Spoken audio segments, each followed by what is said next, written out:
whenever you shift, the designation itself will be a privilege.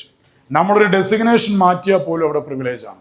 അപ്പോൾ sales manager എന്നോ sales executive എന്നോ പറയുന്നതിനേക്കാൾ ഏറ്റവും നല്ലതാണ് customer delight executive, customer delight manager. Clear ആണോ? Is it clear? നമുക്കത് മാനേജ്മെന്റിന്റെ പെർമിഷൻ കിട്ടും. ഞാൻ പറഞ്ഞത് കൊണ്ട് മാറ്റണം എന്നല്ല ഞാൻ പറയണത്. അത് സോഫ്റ്റണിങ് വേർഡാണ്. സോഫ്റ്റ് ആണ് ആ വാക്ക്, അട്രാക്റ്റഡ് ആണ് ആ വാക്ക്. സെയിൽസിനേക്കാൾ എത്രയോ അട്രാക്റ്റഡ് ആണ് delight manager, customer delight manager, customer delight executive എന്നുള്ള രീതിയിൽ നമുക്ക് പറയാൻ വേണ്ടി സാധിക്കും. പ്രോസ്പെക്റ്റിന്റെ പേര്, കമ്പനിയുടെ പേര്, സെയിൽസ് പേഴ്സന്റെ പേര്, ഡെസിഗ്നേഷൻ, ഡിപ്പാർട്ട്മെന്റ് നീഡ് എന്താണോ, പിന്നെന്താണ് അവരുടെ നമ്പർ ഫിക്സേഷൻ. ഇതാണ് ശരിക്കും ഓപ്പണിംഗ് സാല്യൂട്ടേഷൻസിലേക്ക് വരുന്നത്. നൗ നമ്മൾ എപ്പോഴും ഡെവലപ്പ് ചെയ്യേണ്ട ഒരു സംഗതി സോഷ്യൽ പ്രൂഫ് എന്ന് പറയുന്നത്. ഇത് ഞാൻ ഓൾറെഡി നമുക്ക് ഡിസ്കഷൻസിലുള്ളതാണ്. ഇത് നമ്മൾ ഡിസ്കഷൻ ചെയ്യാൻ പോകുന്നതാണ്. നൗ സ്റ്റോറി ടെല്ലിംഗ് എന്ന് പറഞ്ഞു കഴിഞ്ഞാൽ നമുക്ക് ബാർ മിനിമം നമ്മൾ അവരോട് സംസാരിക്കുമ്പോൾ നമ്പർ 1 കമ്പനിക്ക് ഒരു സ്റ്റോറി വേണം. Number 1 is company story.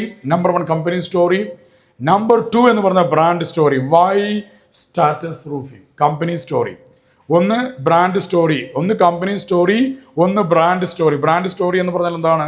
നമ്മളുടെ പ്രൊഡക്റ്റിന് ഈവൻ സ്റ്റാറ്റസ് റൂഫിംഗ് എന്നുള്ളതിന് ഇപ്പോൾ കാർ പോർച്ചിന് നമുക്കൊരു ബ്രാൻഡ് നെയിം ഇടാം. കാർ പോർച്ചിന് ഒരു ബ്രാൻഡ് നെയിം ഇടാം. ഇനി ഷെയ്ഡിന് ഒരു ബ്രാൻഡ് നെയിം ഇടാം. നമ്മുടെ സൺഷെയ്ഡിൻ്റെ ബ്രാൻഡ് നെയിം എന്ന് പറയുന്നത് ചിലപ്പം എന്താ പറയുക, എന്തെങ്കിലും ഒരു വാക്ക്.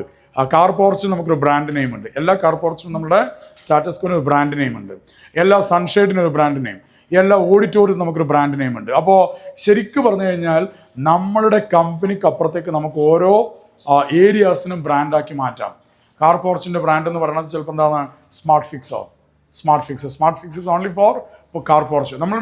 ഞാൻ പറയുന്നത് ഈവൺ നമ്മളുടെ ഓരോ 2-3 ബ്രാൻഡ് നമ്മുടെ കമ്പനീൻ്റെ അടിയിൽ പോലും കൊണ്ടുവരാൻ വേണ്ടി പറ്റും. പക്ഷെ നമ്മളിപ്പോൾ എപ്പോൾ എന്താണ് ചെയ്യുന്നത്? സ്റ്റാറ്റസ് റൂഫിംഗ് എന്നേ ഉള്ളൂ. ആ സ്റ്റാറ്റസ് റൂഫിങ്ങിൽ കാർ പോർച്ച് എന്ന് പറയുന്നത് ഇന്ന ബ്രാൻഡിലാണ് നമ്മളത് ചെയ്യാം. ഈവൻ നമുക്ക് എന്ത് ചെയ്യാം? ഒരു ബ്രാൻഡ് ഡെവലപ്പ് ചെയ്യാം നമ്മുടെ കമ്പനിയുടെ ഉള്ളിൽ ഓരോ ഏരിയാസിൽ. പിന്നെ കസ്റ്റമറുടെ സ്റ്റോറി വളരെ ഇമ്പോർട്ടൻ്റ് ആണ്. നമ്മൾ ഏതൊക്കെ കസ്റ്റമേഴ്സിന് കൊടുത്തു, ഇതിപ്പോൾ ടെസ്റ്റിമോണീസ് ആയിട്ട് ശരിക്കും പറഞ്ഞു കഴിഞ്ഞാൽ നമ്മുടെ ഇൻസ്റ്റാഗ്രാമിലുണ്ട്. അപ്പോൾ കസ്റ്റമറുടെ സ്റ്റോറി വളരെ വളരെ ഇമ്പോർട്ടൻ്റ് ആണ്. അതുപോലെ തന്നെ പ്രൊഡക്റ്റിൻ്റെ സ്റ്റോറി. പ്രൊഡക്റ്റ് എന്ന് പറയുമ്പം ഇപ്പം ഓഡിറ്റോറി ആണെങ്കിൽ ഓഡിറ്റോറി, ഇപ്പോൾ ഡൂമിലായിരിക്കും ചിലപ്പോൾ ചെയ്യുക ഓഡിറ്റോറി. ചില ആൾക്കാരൊക്കെ അങ്ങനെ സ്ട്രെച്ചിങ് പാനൽസ് ഒക്കെ വെച്ച് ഡൂമിൽ ചെയ്യുന്നതായിട്ട് കാണാം. സോ പ്രൊഡക്റ്റിനൊരു സ്റ്റോറി പറയാം. നമ്മൾ ഇന്ന സ്ഥലത്ത് ചെയ്തത് 3 ഡോംസാണ്. ഡൂമല്ല ഡോം. 3 ഡോം നമ്മൾ അവിടെ ചെയ്തിട്ടുണ്ട്. ക്ലിയർ? അപ്പോൾ ഇന്ന് എക്സിബിഷൻ സെൻറ്റർ നമ്മൾ ചെയ്തിരിക്കുന്നത് 5 ഡോമിലാണ്, 7 പോളിലാണ് ചെയ്തിരിക്കുന്നത്. അപ്പോൾ 7 പോളിൽ 5 ഡോം ചെയ്തു. അല്ലെങ്കിൽ 1 പോളിൽ നമ്മൾ 3 കാറിന് വേണ്ടി ചെയ്തു. ദീസ് ആർ ഓൾ പ്രൊഡക്റ്റിൻ്റെ സ്റ്റോറിയാണ്.